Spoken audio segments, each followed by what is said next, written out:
नमस्कार दोस्तों। जैसे कि आप जानते हैं, अब हम 2023 में आ चुके हैं। लेकिन क्या आप ये जानते हैं हम किस कैलेंडर को फॉलो करते हैं? शायद आप में से लोग जानते होंगे कि हम आज के टाइम पे ग्रेगोरियन कैलेंडर्स को फॉलो करते हैं और ज़्यादातर दुनिया आज के टाइम पे ग्रेगोरियन कैलेंडर को ही फॉलो करती है। लेकिन क्या आप जानते हैं जो विक्रम संवत जो कैलेंडर है, जो कि ज़्यादातर हिंदुज़्म और सिखिज़्म मानते हैं, उसके अकॉर्डिंग अभी 2079 चल रहा है, जिसका न्यू ईयर की डेट 6 अप्रैल होने वाली है। और वहीं अगर मैं इस्लामिक कैलेंडर की बात करूं, उसका अभी 1444 चल रहा है, जिसकी न्यू ईयर की डेट 29 जुलाई होने वाली है। तो क्या है इस कैलेंडर की हिस्ट्री और क्यों कैलेंडर को बनाया जाता है और क्या ज़रूरत है इसकी, इसको ही हम इस वीडियो में जानेंगे। तो कैलेंडर्स को इसलिए बनाया गया क्योंकि हम डेज को ट्रैक करना चाहते थे कि हमें हमें दिनों को ट्रैक करना है और एक बड़े टाइम को, एक जो बहुत बड़ा टाइम है, उसको अलग अलग भागों में डिवाइड करना है। अगर हम टाइम को डिवाइड करते हैं, डेज को ट्रैक करते हैं, तो हमारे लिए थोड़ा आसान रहता है दिनों को जानना और कौन सी चीज़ कब हुई थी उसको जानना था। अगर मैं बात करूं कैलेंडर्स की, तो ब्रॉन्ज एज से ही कैलेंडर्स को फॉलो करना लोगों ने स्टार्ट कर दिया था। लेकिन सबसे पहला कैलेंडर जो वर्ल्ड का था वो था सुमेरियन कैलेंडर, उसके बाद इजिप्शियन कैलेंडर और बाकी सब आए थे। दोस्तों, अगर बात करें विक्रम संवत कैलेंडर की, तो इसको उज्जैन के राजा विक्रम आदित्य ने स्टेब्लिश करा था 57 बीसी में। इसमें भी 12 लूनर मंथ्स होते थे और इसके ईयर की स्टार्टिंग न्यू मून के डे में होती है, जो कि चैत्र के महीने में होता है। और इस कैलेंडर के हिसाब से जो इनका न्यू ईयर का पहला दिन होता है उसे चैत्र शुक्लड़ी कहते हैं, जो कि 6 अप्रैल 2023 को आने वाला है। दोस्तों, अब बात आती है हिजरी कैलेंडर की, जिसको इस्लामिक कैलेंडर भी कहा जाता है। इसको 622 एडी में मोहम्मद पैगंबर के द्वारा इस्टेब्लिश करा गया था। माना यह जाता है मोहम्मद पैगंबर मक्का से मदीना माइग्रेट करे थे और वहां जाकर उन्होंने पहली मुस्लिम कम्युनिटी, जिसे उम्मा कहते हैं, उसे इस्टेब्लिश करा था। और तब से जो है हिजरी कैलेंडर चलन में आया था। और इसमें भी ओवरऑल 12 मंथ्स ही होते थे। जो इसका न्यू ईयर होता है वो 29 जुलाई 2023 में आने वाला है, जो कि हर साल चेंज हो सकता है। यानी कि हम ये मान सकते हैं कि जब साल में मुहर्रम आता है उस टाइम हिजरी कैलेंडर का न्यू ईयर स्टार्ट हो जाता है।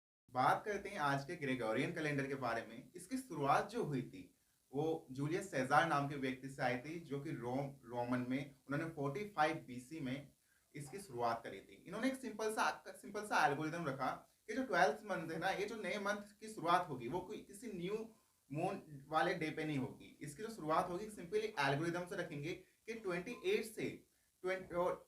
डेज से 31 डेज के बीच में जो होगा हम मंथ्स को डिवाइड करेंगे और इससे जो है 365 डेज कवर हो जाएंगे और ऐसे हमारे 1 ईयर कंप्लीट हो जाएगा। ऐसे जूलियन कैलेंडर का जो है निर्माण होता है। उसके बाद 11th सेंचुरी में खय्यम नाम के पर्शियन व्यक्ति आते हैं और ये कहते हैं कि जो लेंथ ऑफ द ईयर ये ओनली 365 डेज नहीं है, इसकी जो लेंथ है वो 365 डेज प्लस अप्रोक्स 6 आवर भी है। यानी कि जो अर्थ जो रेवोल्यूट कर रही है सन के चारों ओर, ये एक रेवोल्यूशन में 365 डेज तो लगाती है, साथ में 6 आवर का भी एक्स्ट्रा टाइम लगाती है लगभग में।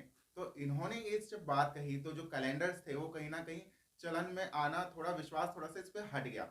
उसके बाद ग्रेगरी 12th आते हैं और वो इसमें थोड़ा सा इस प्रिंसिपल को चेंज करते हैं। 365 तो डेज रहेंगे, लेकिन जो 6 आवर का जो नया कॉन्सेप्ट आ रहा है इसको इन्होंने चेंज करके ये करा कि हम जो 4 सालों तक इस 6 आवर को प्लस करते जाएंगे। जब 4 साल हो जाएंगे उसके बाद एक साल में फरवरी के महीने में हम एक डे को एक्स्ट्रा जोड़ देंगे और उससे क्या होगा, हमारा एक लीप ईयर बनेगा जिसमें जो होंगे 366 डेज होंगे। इस कैलेंडर को ही ग्रेगोरियन कैलेंडर कहा गया था। और ये आपको जैसे कि जानते हैं ये यूरोप में स्टार्ट हुआ था और यूरोप वालों ने ही इसे फॉलो करना शुरू करा था।